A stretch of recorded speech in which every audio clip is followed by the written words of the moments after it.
yeah. Making her way to the mic. They start dimming the lights. You start feeling alright. From Birmingham, home of the Teddy Longs and the Ruben Studders. More once you discover. For all of the lovers, Whitney Houston and Roman Reigns. For all of the lovers, and Mickey James and Marvin Gaye. For all of the lovers, and Sasha Banks, Janelle Monáe, Silk, Sonic, and Paige. Allow me to say, look, I just found a place, sweet escape for every one of us. I was kinda late, so I just made it off the struggle bus. Walking by the fate, cause I know it's right in front of us. Yo, I ain't with the hate, gotta focus on what's great. Ladies and gentlemen, Steph Hardy is on the air. Had to drop a couple bars just to make you all aware. So, sit back, relax, enjoy the show. You know I go by Joe or the rest of them. Hey y'all, welcome to another episode of the Hardy Wrestling Podcast with your girl Stephanie Hardy. This is the 70th episode of the podcast and I'm so excited to be sharing this with you. So in this episode I got your news and gossip-ish, and I'm going to talk a little bit about CM Punk's glorious return to wrestling, and I'm going to talk about all the things that I did and did not enjoy from wrestling this past weekend, which was SummerSlam Weekend. So sit back, relax, and enjoy this 70th episode of the Hardy Wrestling Podcast.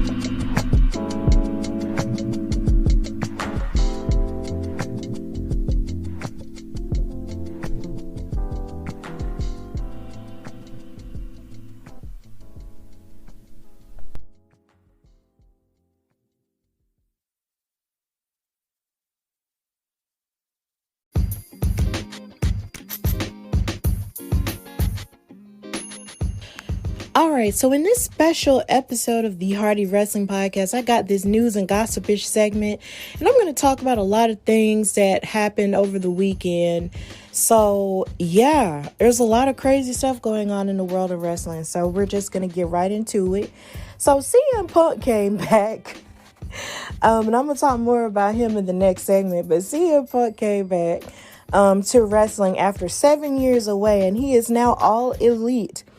So, Friday, AEW Rampage came on, and they had a pretty cool show with the likes of Jade Cargill fighting Kiera Hogan, and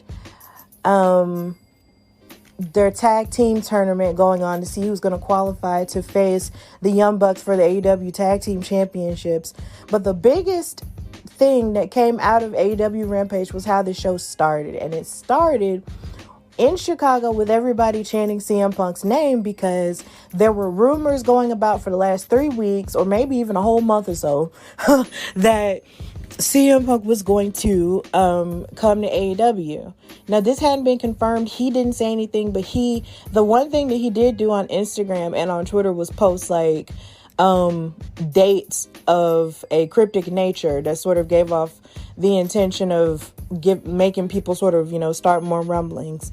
But it was officially confirmed when his music hit, which was Cult of Personality, and he came out and the crowd in Chicago lost their collective minds. And I'm pretty sure a lot of people in their houses also lost their collective minds too, because I was sitting watching it like, he's really there? Like, this is really happening? Like, for real? Like, it's crazy, right? And I just couldn't believe it. And it was just such a beautiful moment because you saw him, sort of taking it in and everything. So it was just one of the coolest moments ever. So ESPN reported on it. They said after 7 years away from the ring, Punk returned Friday night with AEW appearing on his television show Rampage. The promotion announced Punk, one of the most popular stars in pro wrestling through the 2010s, that he had signed with AEW on social media. And he also paid tribute to Michael Jordan and how he said he was returning to basketball after his first retirement stint and saying, I'm back. And I really feel like, and then they called this episode The First Dance, as opposed to, calling it like ESPN's documentary The Last Dance, which basically charted the rise of the Chicago Bulls team of the 90s with Michael Jordan, Scottie Pippen, Dennis Rodman, Steve Kerr, and all of them. So this is The First Dance because you have CM Punk, who's also who's basically a Chicago-born, Chicago-bred, loved person. And this is his first dance with wrestling, in like 7 years. So it was a really creative way that they did that. So it was really cool. And so he talked about returning to pro wrestling in a post-event news conference that he had with Tony Khan. He said, sometimes you fall out of love with stuff. If you set something free and it comes back to you, it's true love. So in the midst of his amazing promo, which I'll definitely talk more about in the next segment, he challenged Darby Allin, who was standing alongside Sting in the balcony of the United Center. He challenged Darby Allin on September 5th at AEW All Out in Chicago.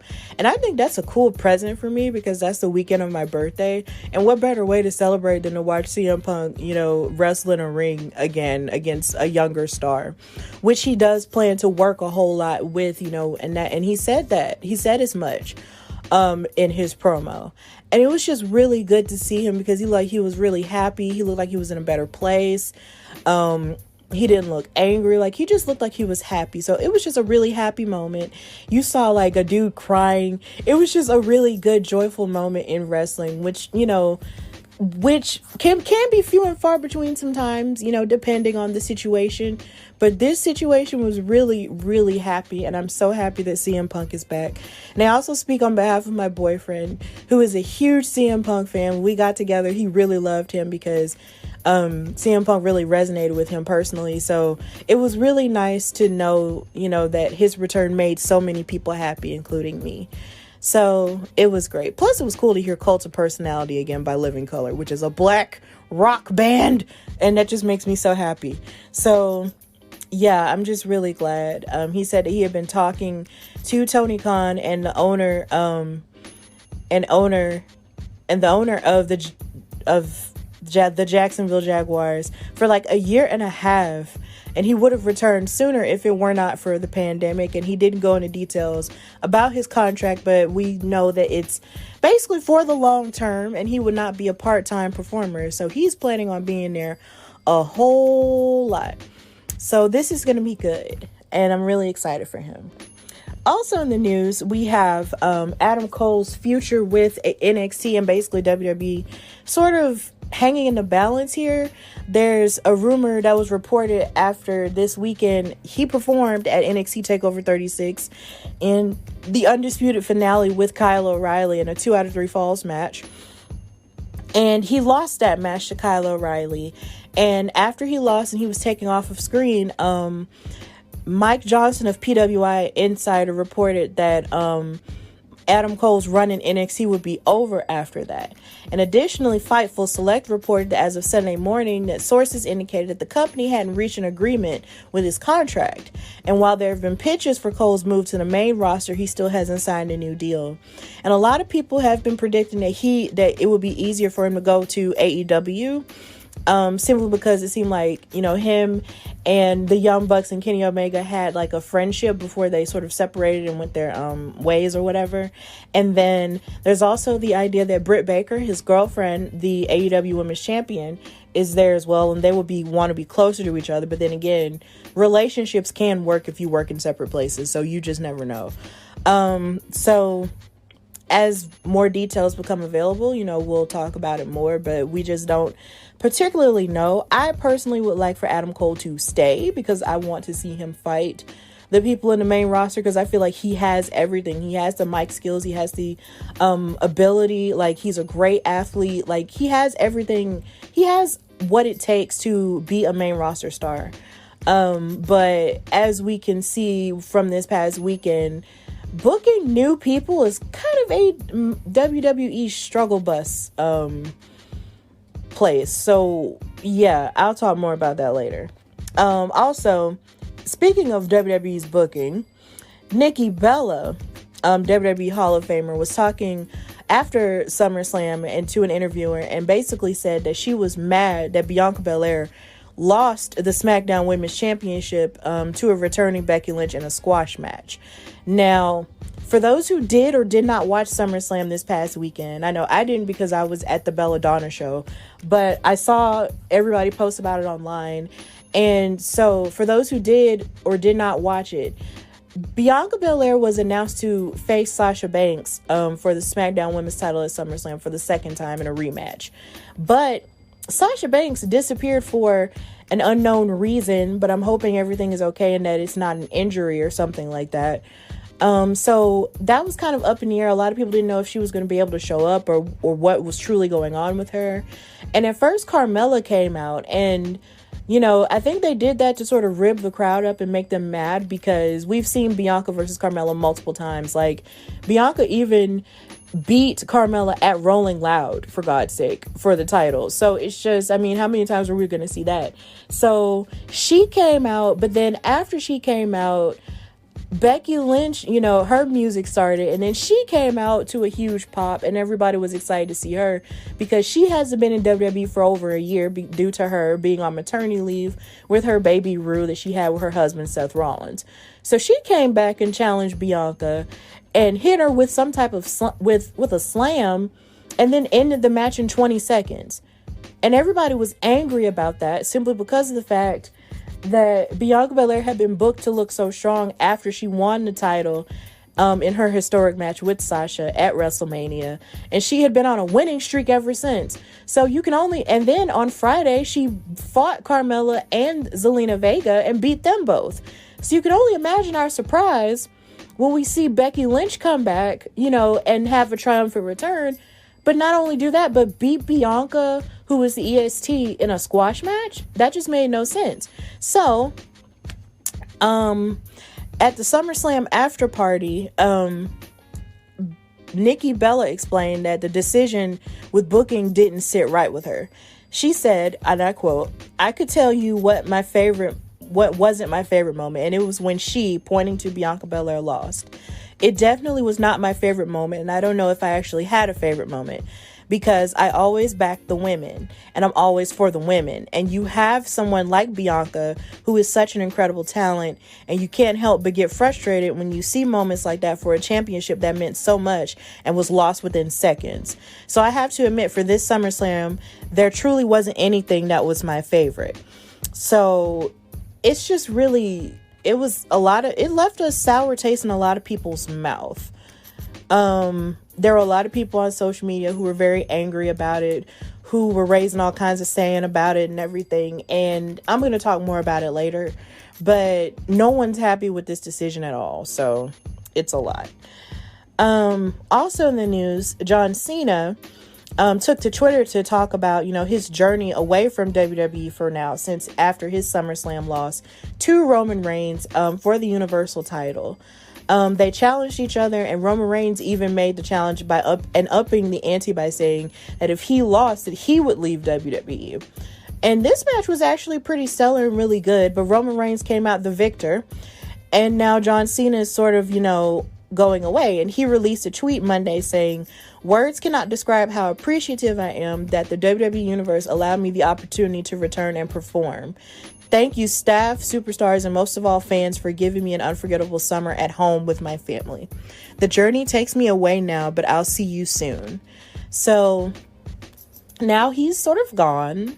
And one can assume that he's probably going to film more movies, promote more movies, because he has a movie coming out with Lil Rel Howery and Yvonne Orji on Hulu. And then he has to start filming for the Peacemaker series, which is going to be a spinoff of the Suicide Squad movie that came out that he was in. So he's pretty, booked and busy with his movie career. And that's a good thing. But I'm pretty sure once he comes back, he'll be welcomed with open arms. And it's pretty clear that he still has the passion for wrestling, and he can still very much, go in the ring. So yeah, that was a good send off for him, and I wish him nothing but the best in his Hollywood stuff. Also in the news, we have NWA releasing a statement on NWA's all-female pay-per-view called Empower, which is going to be on Fight TV. So please stream that this Saturday. And they announced that since Mickie James is the executive producer, she has not only been booking amazing talent like Maserati Lazarus and so many other amazing women who are going to be working that show, but she has great women working behind the scenes with her as well. And they announced that Medusa, Jazz, and Gail Kim are going to be working behind the scenes with her. And I think this is amazing because this sort of speaks to a lot of complaints that people have within the wrestling business, how there should be more women working behind the scenes and sort of pushing and booking these matches and sort of writing the stories for women. And so I feel like this is an amazing start, because Mickie did sort of speak to this in the Women's Wrestling Talk interview that she had with my boss lady, TK Trinidad and Ella Jackson, that she would, want more women sort of working in the background for these women events and for women's matches as a whole. So I think that's really great. And I'm looking forward to seeing, what they produce and what they come up with this Empower pay-per-view. And also, I'm really glad to say that I will be a part of it, because I'll actually be there in St. Louis for it and for NWA 73. So it's going to be really cool. And finally in the news, we don't know where Sasha Banks is at. We want to know, where in the world is the GOAT? Where is she at? Nobody knows where she is. So per PWI Insider, Sasha Banks was scheduled to return for Friday's Go Home episode of SmackDown, but wasn't available. And it forced the creative team to rewrite portions of the show. And no one knows the reason for her continued absence, but PW Insider also reported that it's not an injury issue. So if it's not an injury issue, I'm wondering if it's a private mental health issue, or if it's something that has to do with her burgeoning acting career. I don't know. But I really hope, that she will be back, because I was looking forward to seeing her in her rematch with Bianca Belair, because of course their match at WrestleMania was historic, seeing as they were the first two black women to ever main event in WrestleMania. And I was looking forward to seeing them face off again. But I'm just hoping that Sasha Banks is okay and that nothing, bad or negative is going on with her in her life. And yeah, I'm just hoping everything's okay, because it has to be pretty major for her to be gone, and then for them to insert Becky Lynch, who was reportedly turning heel now, to come in and then beat Bianca the way she beat Bianca and set the internet on fire and made everybody mad. So yeah, here's hoping that Sasha Banks is okay. And that's it for your news and gossip-ish. And now we're going to go into my special segment on CM Punk.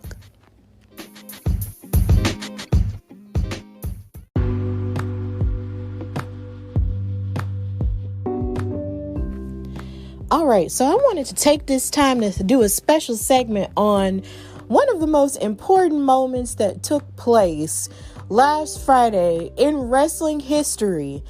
And oh my God, we are living in a world in which CM Punk, aka Phil Brooks, aka the voice of the voiceless, aka a Paul Heyman guy, aka a really hot dude, came back to wrestling.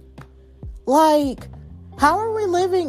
is this 2021 and it's been 7 years and he came back to wrestling? And I'm just going to talk about, my experience with CM Punk as a wrestling fan up until this point. But if you may or may not know, CM Punk returned to wrestling via AEW last Friday on AEW Rampage, the 1-hour show that AEW has on TNT.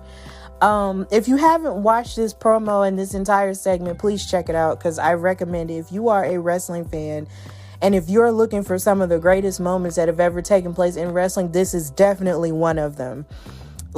Seriously. So there have been rumors of CM Punk and also Daniel Bryan possibly showing up on AEW, but no one actually knew, because this was being reported on by so many different news outlets in wrestling, and no one truly knew, and they were keeping themselves quiet on social media. CM Punk really didn't say that much about it. The one thing that he did say, though, is that he posted a picture showing important years in his life in terms of wrestling. It showed the first one, I believe, was 2005, which was when he left Ring of Honor. I think the other one represented his summer of Punk, which started around 2011, around the time he hit the pipe bomb and everybody, was really interested in what he was saying around that time. And then it said 21, which stands for this year. And a lot of people were like, okay, this is cryptic. What does this mean? But, around this time, around now, it's just like ever since CM Punk left wrestling, nobody ever thought he would actually come back. So he could have been talking about an outside project, because he was also very active in terms of him being an actor in different movies and stuff. And then, you know, he's also pretty active in the comic book world too. So you just never know with him, right? But in Chicago last week on the AEW Rampage show that they titled The First Dance, which was patterned after The Last Dance in terms of the Chicago Bulls and their iconic run towards championships at that time, and to pay tribute to the Last Dance documentary as well. You had people chanting, CM Punk, CM Punk, CM Punk, and nobody knew what was going on, right? So the show starts, and then all of a sudden you hear and you hear Cult of Personality starts, and everyone starts screaming and yelling and all of the above. And out comes Philip. Out comes Philip. And he's right there, and everybody's literally losing their entire minds because he walked out there in his signature hoodie with his dog on the back, and some black jeans and some shoes that looked like Vans. And he walked out there and just embraced the idea that everybody was crunk to see him and happy to see him. And this is Chicago, and it's just like him in Chicago is almost on a level of JR said that it was pretty Jordan-esque, and that's true. Like, CM Punk is basically God in Chicago. And when it comes to wrestling fans, like, I feel like if he decided to run for mayor of Chicago, Mayor Lori Lightfoot would be out of a job because people love him so much. And he came out there and he embraced it and he breathed it in. And you can tell he was very emotional about it. Like, he was on the verge of tears a couple times. And then there was even one fan who was on the verge of tears as well, or basically was crying. And they put the camera on him and he looked like he was just so happy. And I felt him because I've had moments like that so many times in wrestling. You know, I've pretty much talked about that ad nauseum, so I won't go into that. But I know how he felt.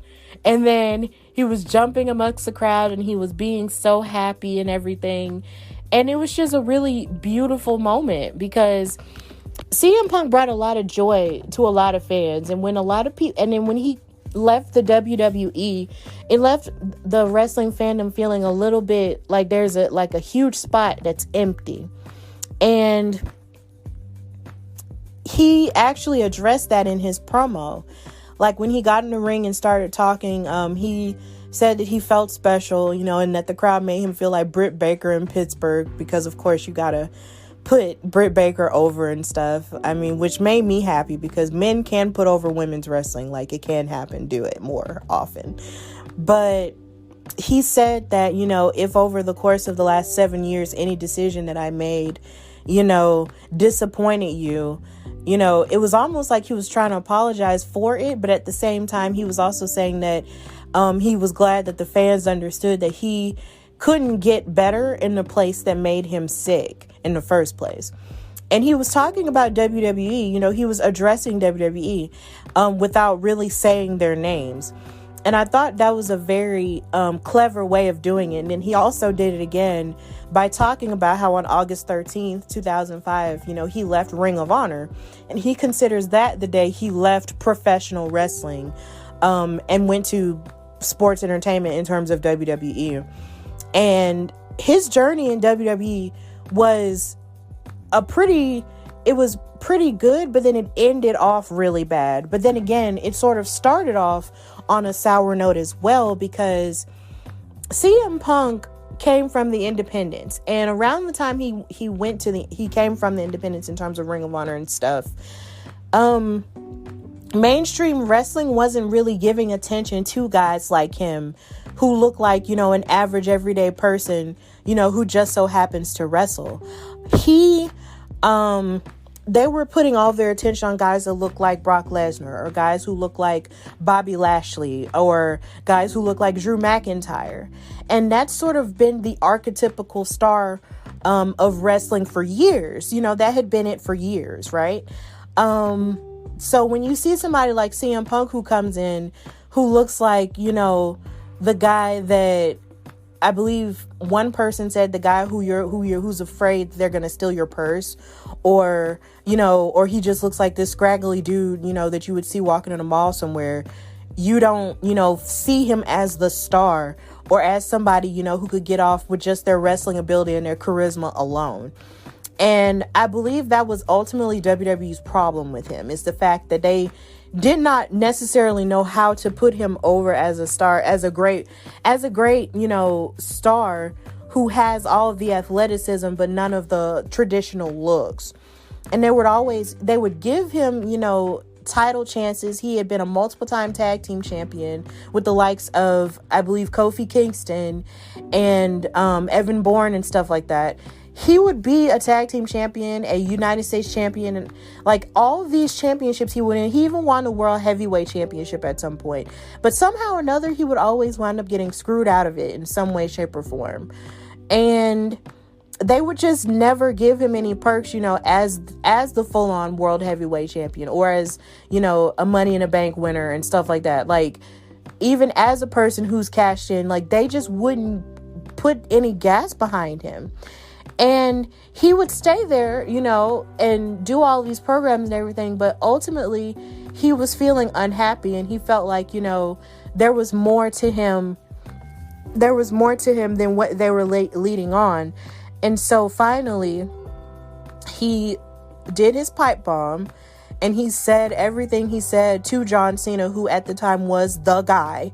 And he was saying that it's not that he didn't like John Cena. He just didn't like the idea that they were putting him off as the best, because CM Punk felt like he was the best, and that he was the best ever since day one, ever since he walked into that place. And he felt like he was the best at a lot of different things, not even just in wrestling, but also in cutting promos and even on commentary. Which is the truth, because there were a couple times where he was on commentary and I enjoyed him, on commentary. So, I mean, God, like, he was, in whatever position they put him in, he was always set to deliver. But he was never really given that much credit for it. And once he dropped that pipe bomb and talked so much about what goes on behind the scenes in terms of how he was treated and how people behind the scenes like John Laurinaitis and Vince McMahon, would run the company, and how the company should be better, after Vince McMahon, sadly enough, passes away. But then he felt like it wasn't going to get better because it was only going to be taken over by Triple H and Stephanie McMahon. But he called them, Vince McMahon's doofus son-in-law, and his idiotic daughter and the rest of his stupid family. And then he also called out Ring of Honor and winning the title and running off and taking it to Ring of Honor, and then broke the fourth wall and said hello to Colt Cabana. And him and Colt Cabana are no longer friends as far as I know. But they were really best friends at the time. And he called him out. And this was just unheard of in terms of television, in terms of wrestling television. And this caused like a tidal wave of fame that just, followed him, and more people were more and more interested in why he said these things, and he started getting more attention, and he wound up, of course, famously winning the WWE Championship after signing that contract for that match against John Cena at that Money in the Bank pay-per-view, in a really great match. He won that title, even though Vince tried to sort of screw him out of it in some type of weird way with the Money in the Bank situation with Alberto Del Rio. He hit Alberto Del Rio in the head, ran off into the Chicago crowd, and blew a kiss at Vince McMahon and ran up the steps and put the WWE Championship in his refrigerator at his house and stayed gone for a while because we thought he wasn't going to come back. He actually did come back and had an entire run. And of course, that wound up not going as well. And then he wound up holding the title for over 400 days, which was kind of unheard of at the time. And he wound up losing the title to The Rock. I believe it was at the Royal Rumble. And I remember this because me and my boyfriend had one of our biggest wrestling fights centered on this match, because The Rock is one of my favorites, OG favorite wrestlers. And I wanted The Rock to win because I love The Rock. But my boyfriend was all like, first of all, if The Rock is going to win this title, he's just going to take this title and go off to Hollywood and promote the company while doing his movie stuff. And CM Punk is going to be back in the same place he was, and nobody's going to pay attention to him, and a whole lot of other stuff. And I didn't know at the time that my boyfriend had a very critical mind for the wrestling business, but he was right, because he lost the title. The Rock left, and then he came back at WrestleMania to face John Cena in Rock vs. Cena 2, and John Cena wound up winning the title again. And this was where CM Punk had also mentioned, in his pipe bomb, that he wasn't featured, in the main event of WrestleMania, but somebody like Dwayne "The Rock" Johnson can come back and be put in the main event of WrestleMania as a part-timer, just made him mad. And he had been throwing shade at The Rock ever since then. But I can't say that I really blame him now that I've gotten older and now I have more of a critical mind for the business, because around the time CM Punk, first came to prominence in wrestling, I was just a fan watching it for fun. And I was just doing the whole kayfabe thing, and I thought all of it was just kind of real and all that. But now it's just, he's right, and he had a genuine gripe. And then the last WrestleMania he performed in was the one where he faced The Undertaker, and where he was disrespecting Paul Heyman and his memory, because Paul Heyman had passed away. And he was trying to get under The Undertaker's skin, and he threatened to be the one who was going to break the streak. But he wound up not breaking the streak, and that was the last WrestleMania we ever saw CM Punk at. And in 2014, he left the company because he finally left the company because not only were they shooting down his ideas for sponsorships, but letting Brock Lesnar do sponsorship stuff on his trunks and stuff. There was the idea that he had gotten sick, and they had misdiagnosed, and one of the doctors had misdiagnosed him as if it was just something that he could just take a Z-Pack for. But in actuality, it could have been it was a really deadly staph infection that, had it not gotten removed, thanks to AJ Lee, his wife, saying something about it, it could have killed him. And he was just really unhappy with where his placement was in the company. And after he participated in the last Royal Rumble that he was in, he left, and we never saw him again. And he was released, sadly enough, on his wedding day to AJ Lee. And they sent him the papers, and it just so happened to be on his wedding day. And even though a lot of people feel like they didn't do that on purpose, it's just, or that it was just a coincidence or something. It's just really weird how that happened. But I totally understand where CM Punk was coming from. It's just like, he really was, one of the best stars they had all around. And he brought lots of attention, to the wrestling product, or, that a lot of people may not have paid attention to before at that time. And they never really gave him credit for it. They would always give somebody else credit. And once you get tired of being, looked over so many times, you're just ready to go. And I completely understand that, even though I was disappointed and my boyfriend was disappointed because that's his favorite. But we understood. And then he did his interview with Colt Cabana on the Art of Wrestling podcast. And he basically revealed everything and went into why he left and stuff like that. And it blew up all over the internet. And after that point, he would show up in different places, like in UFC, and start practicing doing MMA and stuff. And he made his his UFC debut, and he wound up, having a losing streak, but I give him credit because at least he tried. You can't ever, blame anyone for trying. Because there are people in life who say they want to do stuff and never do it. At least CM Punk has, the fortitude to actually go forth and want to try something that he knows that he might be good at. And even if he fails at it, then at the very least, at least he tried. And he also, like I said before, had a little bit of a comic book career by co-writing for different comic books like Thor and stuff like that for Marvel. And then he had, a couple of horror movies, and one of them I actually watched a couple of weekends ago called The Girl on the Third Floor. If you like really crazy horror movies, I definitely recommend that. It's on Netflix. So we saw him, out and about. And then he was also on WWE Backstage, which was on Fox, even though it was short-lived. That was a really good show. And he was sort of brought on to sort of talk about, how he felt about wrestling. And a lot of people were really excited about that. Because he was able to sort of talk about what his opinions were about where WWE is headed and where it's going, for the future. But then that show got canceled, sadly enough. And no one really saw him anymore. So for a while, no one knew what he had going on, until around this year, at the beginning of this year, where everyone, well, not at the beginning of this year, but sort of towards like in the middle of the summer, everybody started talking about him possibly going to AEW to wrestle.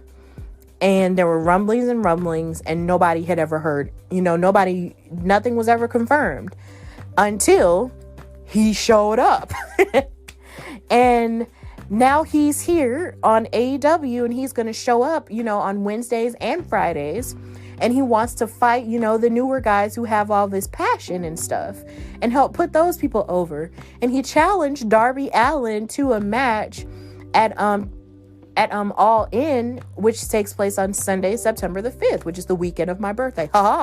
In Chicago. So that crowd is going to go crazy for him and stuff like that. So I personally am so happy that CM Punk is back. And I feel like this is the best, most refreshing thing. I feel like next to Bianca Bel-Air and Sasha Banks' match in WrestleMania, and also Bad Bunny's tag team match with Damian Priest at WrestleMania, that was one of the most refreshing things I saw this year. And I'm so happy that CM Punk took the time to heal himself, inwardly in terms of his emotions and his body and all of the above, and took time to live his life with AJ and stuff like that, and do other things that he loved before he was able to come back to wrestling, with a clear state of mind. Because sometimes you have to take some time away from the thing that you spent so much time doing in order for you to truly appreciate, what life has to offer.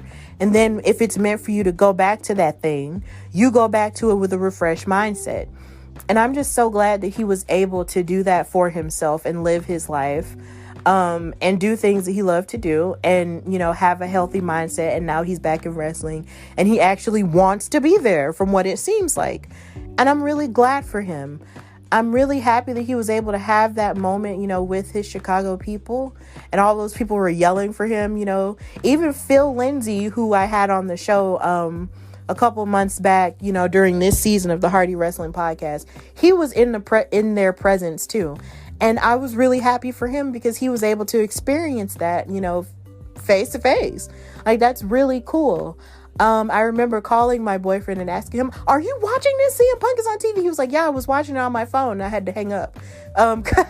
Cause that's his moment. And he was just really happy. And then everybody was so happy. They were trying to buy CM Punk's new shirt, and they wound up crashing ProWrestlingTees.com. And now they're having to fix the whole system in order for everybody to get the shirts and stuff, because everybody's so crunk and so happy. So all in all, I feel like that's the best thing that's happened, in wrestling, this past weekend. And of course, I'm going to go into everything else that happened last weekend in wrestling with SummerSlam and all that. But CM Punk returning to wrestling is definitely a good thing. And I'm so happy to see him back. And I can't wait to see what the future holds for him. And yeah, it's just really good stuff. Seeing Phil back in wrestling is amazing. He's back, and it's great. Our voice of the voiceless has returned.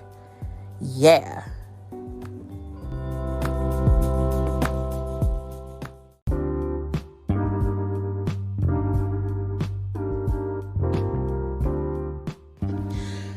right. So in light of talking about the best thing that happened in wrestling this weekend and this past weekend in terms of CM Punk's return, and also me commentating for the Belladonna Division Genesis 2, that was another great thing that happened last weekend in wrestling. I have to talk about the things that happened in wrestling that upset me. SummerSlam was going on, and I wasn't watching it, of course, because I was working the Belladonna show as a commentator. But I kept getting all kinds of notifications on my phone as I was using it for light and using it for, keeping up with things. And seeing that Bianca Bel-Air, someone who's been booked to look so very strong for since April, and even before April, like around February, March, April, and all of this up until now, seeing her lose and finding out that she lost at SummerSlam to a returning Becky Lynch was something that just put a sour taste in my mouth. And then I saw how it happened on Twitter once I got home, and I was just like, excuse me? Bianca Belair has had one of the strongest runs of an NXT call-up that I have seen in a pretty long time. She came up to the main roster just last year, and she was put on Raw, and she had a feud with Zelina Vega, and then she went back to a main event. And we saw her on TV, every once in a while in the tag team matches with various women and stuff like that. And a lot of people, in the fandom were worried that maybe they were burying her, not treating her, like the star that we knew she could be. And those worries are pretty valid, because sometimes when it comes to the main roster, it's really hard for them to get stuff right in terms of certain NXT call-ups. But she started to gain more traction the closer it got to the new year, and she was destined to win the Royal Rumble. That was her determination. She won the Royal Rumble in, a fabulous fashion. She came in at number 3 and wound up winning the whole thing and eliminating Rhea Ripley. And I thought it was very telling that her and Rhea Ripley were the two left in that, because before it was the two of them left in that match. It was her, Rhea, and Charlotte. And I thought it was amazing storytelling, because if you remember, leading up to NXT Takeover Portland, in 2019, Bianca was set to fight Rhea Ripley as the NXT Women's Champion, and she wound up losing. And then she was sort of knocked out of that title picture by Charlotte and treated as if she wasn't important anymore. And then she went on to go up to the main roster and stuff. Charlotte was sort of looking at Bianca Belair as if she was, a nothing, just a road bump towards the NXT Women's Championship. And then the pandemic happened, and Charlotte, okay, so that wasn't 2019. So Charlotte wanted to face, that was last year. Charlotte wanted to face Rhea Ripley once she won the Royal Rumble that year. And Bianca just didn't really have anything at that point. But in this year's Royal Rumble, it was those three that were the last three left. But Rhea and Bianca worked together to eliminate Charlotte, so she was out of the match. And then it was Rhea and Bianca left, and Bianca wound up eliminating Rhea. She won the Royal Rumble match. And she had her choice of who to face. She chose to face Sasha Banks. Those two became the first two black women to ever main event a WrestleMania. Bianca Belair won that stellar match. She feuded with the likes of Carmella and Bayley over that title, but basically she wound up winning and beating everyone. She also became the first non-4 horsewoman to participate in the Hell in a Cell match and actually win a Hell in a Cell match as well against Bayley. And Bayley got injured because they were supposed to face each other at Money in the Bank, but Bayley got injured. She's out for months at a time, and we wish her a speedy recovery. But she wound up having to face Carmella and wound up beating Carmella multiple times, including in front of a sold out crowd at Rolling Loud Festival. And she just had a really strong reign after that point. And her and Sasha were destined to fight each other again at SummerSlam this year. But something questionable happened after their contract signing segment that they had on SmackDown a couple weeks ago. And then we didn't see Sasha anymore. But they were still advertising the match as if it was supposed to happen. No one knows where Sasha Banks is or was at that point. We don't know what's going on with her. I hope she's okay. But Jesus Christ. Like, they were advertising that this match was supposed to happen. But SummerSlam was happening and Carmella came out, to sort of get the crowd riled up and everything. But then Becky Lynch's music hits and she storms down the aisle, and Becky Lynch and Bianca is looking like, okay, I'm getting ready to fight her. But as they were getting ready to fight each other, Becky Lynch holds her hand out to shake Bianca's hand, and Bianca takes it, but then Becky Lynch gave her a slam that I had never really seen her use before. I don't know. And then she winds up winning the match in like 20 seconds. That's literally how the match ended.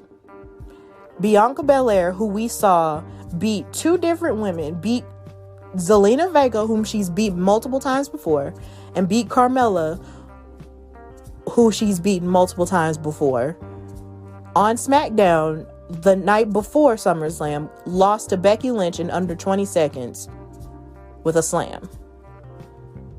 Not even a disarmer, but a slam. Excuse me?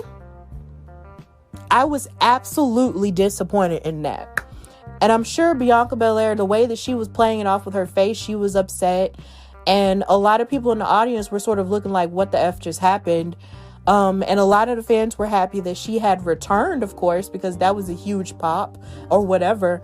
But having Becky go over Bianca, who had looked that strong over the past couple of months, only to lose to someone who had been out due to maternity leave, it just makes no sense to me. I hate it. I don't like it. And I hope Bianca Belair and Becky Lynch make up for it with a really good feud, because watching someone who was looking that strong lose to somebody like that just made no sense at all. It was an insult of epic proportions, and they need to make up for it real quick, or otherwise they'll probably lose a couple of viewers that way. Because you have Bianca Belair, who has every piece of star power there, and you just snatched the rug out from under her, in her title reign, all to put over Becky Lynch, who hasn't been there in over 12 months, due to her, having her baby and also getting married to Seth Rollins, which is great and cute, and love prevails and all that other stuff. But why? Like, did they do that for the shock value, or are they just doing it to, call in somebody who they know could give them a really great pop to rival CM Punk's that happened the night before on AEW? Like, what were they doing that for? And if they wanted to do it, they could have honestly waited until Brock Lesnar came out and faced off with Roman Reigns, and not sacrifice Bianca all for the sake of a pop. Your new star for the sake of a pop, and for the sake of putting over somebody who doesn't need a title. And also, I'm going to paint the picture another way. In another women's match, a women's championship match for Raw, you had Charlotte Flair versus Rhea Ripley versus Nikki ASH. Nikki should not have lost the title that quick. And the reason why I feel like she should not have lost it that quick is because she cashed in Money in the Bank on Charlotte Flair. She won it fair and square, and she's been able to put herself over with a character that she created by herself. No matter how goofy or ridiculous you think it may look, you also have to understand WWE is the same company that put over the Hurricane and put over Mighty Molly when Molly Holly was a superhero and all of that. You have to understand that this happens. Even Owen Hart, God rest his soul, was dressed up like a superhero, and they were trying to make that work.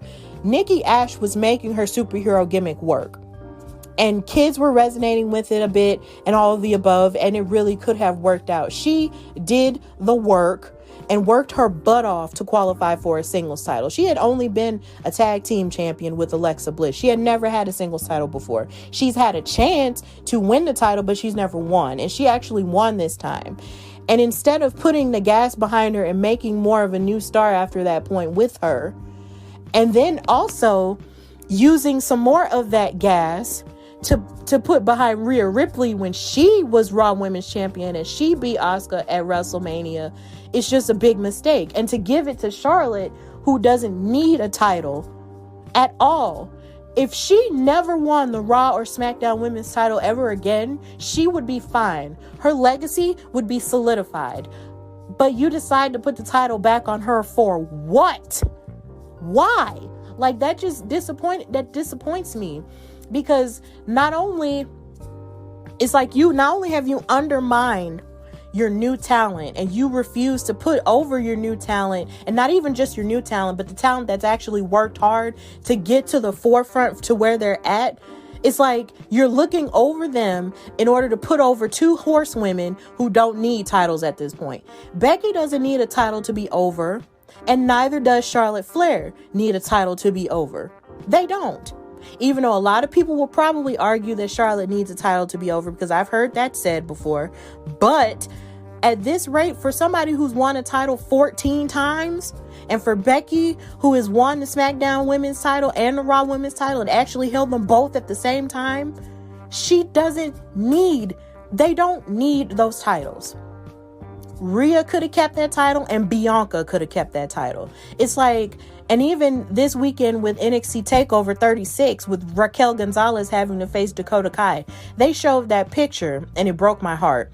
They showed that picture of Raquel, Rhea, and Bianca holding their titles as NXT, graduates or whatever. And they were holding each of the titles that they won during that WrestleMania weekend. And it broke my heart because Raquel is literally the only one left out of that picture who has a title. You have the future in your hands and you squash it for the horsewomen. I don't know what type of hold the horsewomen privilege has on WWE, but they really need to let that go, because what's going to happen when you don't have the horsewomen? When you can't depend on them, you're going to just depend on the new girls only for them to just throw the titles back at them. And as much as I love the four horsewomen, I love everything they have done to make women's wrestling in WWE relevant and great again. As much as I appreciate and love Sasha, Bayley, Becky, and Charlotte, they don't need titles anymore to be over. They don't need them. People like Bianca, Rhea, and Nikki could use that bump up. And the fact that they have basically knocked them down, to mean absolutely nothing, because the value of an athlete is never truly on the title. Like, the athlete puts the value in the title, but at the same time, it just makes them look like they just didn't care and just gave up on them and just put it on and just put on their comfort blanket. And that bothers me. This is why people say you have an inability to evolve and an inability to listen to your fans, because you have done nothing but regress backwards. And that disappoints me to no end. They need to fix it and actually start believing in the new stars that they claim they want to create. You keep claiming the WWE president, Nick Khan, wants to talk about how they want to create new stars from within and all that other stuff. Trust the new stars. Give them the chance. Stop just throwing these titles and these opportunities on the regular people who we've seen at the top for the past 7 years. Stop it. Make the stars out of the new people you have, or otherwise you're just going to lose another fan base that you could have. If you keep just going back and forth to the same old stuff. Bianca should still be champion right now. And I don't care what anybody says. I don't care how overrated somebody says that they feel like, she is, or they feel like she hasn't paid her dues. That woman has paid her dues. She should still be champion right now. And that's just the way I see it. Now,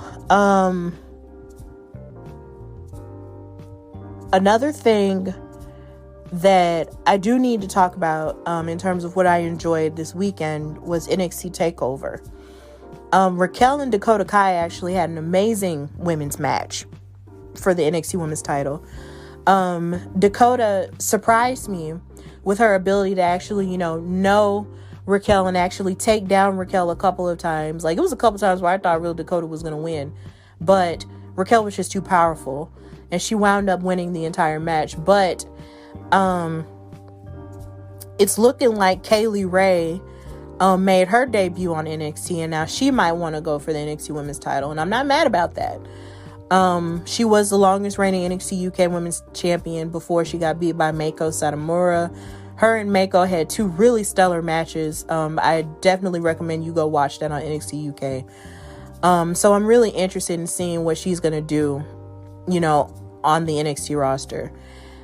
But Dakota versus Raquel was really good, and I wouldn't be mad if they fought each other maybe again. So yeah, that was really great. And Samoa Joe is NXT champ again for the third time. He's the only 3-time NXT champion. He beat Karrion Kross, so I'm now assuming that Karrion is going to be on Raw more often now. And he's still without Scarlett. I don't know where Scarlett is at this point. I don't know if if they're trading them separately so she can be a wrestler on her own or what. But I just can't help but feel like Karrion Kross has something missing without Scarlett there. Like, there was just a certain je ne sais quoi that they both had together in terms of darkness. And now that's gone. And now Karrion's just this big threatening dude who's now dressed up like a knight. And a lot of people didn't like that from Monday Night Raw. I didn't watch Monday Night Raw all the way through because I was really tired from this past weekend, so I needed some rest.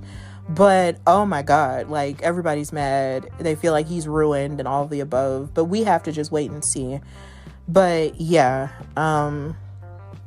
then Walter versus Ilya Dragunov for the NXT UK Championship was a fantastic match. I feel like their first one was better, but their second one was pretty good too. And now Ilya Dragunov is the UK champion now. And Walter had probably one of the longest and greatest title reigns in modern history. Like, he was champion for over 800 days. That's like some Bruno Sammartino type stuff, right? So, that's great for Walter, but I'm wondering what's next for him. If he's going to be brought up to the main roster? I don't know. Or is he going to go after Ilya Dragunov again? I don't know. But Ilya Dragunov, he's a very tough man. He's very tough. And to see all the hits that he had to take, all the slaps and the smacking and the submission work, oh my God. Like, if you are a fan of British strong style wrestling and just, great mat combat type, like, watch that match. You're going to enjoy it. Like, it was absolutely fantastic. I recommend it. And then I also love that Cameron Grimes finally beat LA Knight to become the $1 million champion and had Ted DiBiase in his corner. And Ted DiBiase basically, gave him the assist by choking LA Knight out and putting him back in the ring, and then Cameron wound up winning, and he dedicated it to his dad, I think. And it was just great to see him have that moment, with Ted, and have Ted, put him over even on Tuesday and stuff like that. Like, that was just really, really good. And I'm really proud of Cameron Grimes because he's a fantastic wrestler once you get past the fact that he's a hairy goofball. So, and as always, shout out to Josiah Williams for doing his theme song. We love him on the Hardy Wrestling Podcast, and I'm so happy that we were able to have him. So, that's pretty much all I have to say about wrestling this past weekend. WWE just needs to do better by their newer stars, and hopefully, they can start that, and just start believing in their newer stars more. And NXT is pretty okay now, except for the fact that we don't know what Adam Cole is doing. We don't know if he's going or if he's staying with WWE. We don't know if he's going to AEW. Like, good God, what's going on? I want Adam Cole to stay so he can at least go to SmackDown and, or maybe even go to Raw and add like some new blood there. But hey, whatever. So yeah, that's pretty much all the stuff that I enjoyed and didn't like from wrestling this past weekend.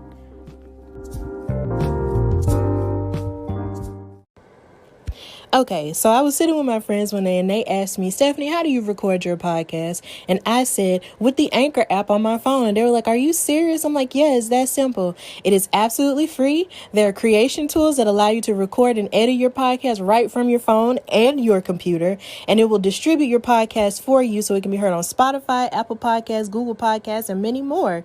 You can also make money from the podcast with no minimum listenership. And it's got everything you need to make a podcast in one place. They even have classes and stuff that you can listen to that will give you all kinds of good tips on what you need to do in order to make the best podcast. So if you want to do this, download the free Anchor app or go to anchor.fm to get started. That's anchor.fm or download the free Anchor app to get started.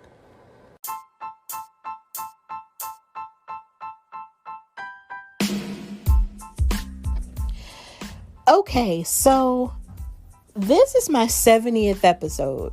I am absolutely proud to have gotten to this point. I'm really grateful to have gotten to this point, to where I have this platform that I just sort of created out of sheer love and appreciation for wrestling and just wanting to talk about the things that I love and enjoy about it. And along the way and over the course of these 70 episodes, I've grown more and more. I have heard so many stories about wrestling, learned so many new things, and a lot of doors have just, flung open from me doing this. And I am so grateful to my higher power for it. And I'm really grateful to all of you for supporting my show wherever you may be listening from. I found out a couple days ago that people listen to me. I found out months ago that a couple of people may listen to me in the UK.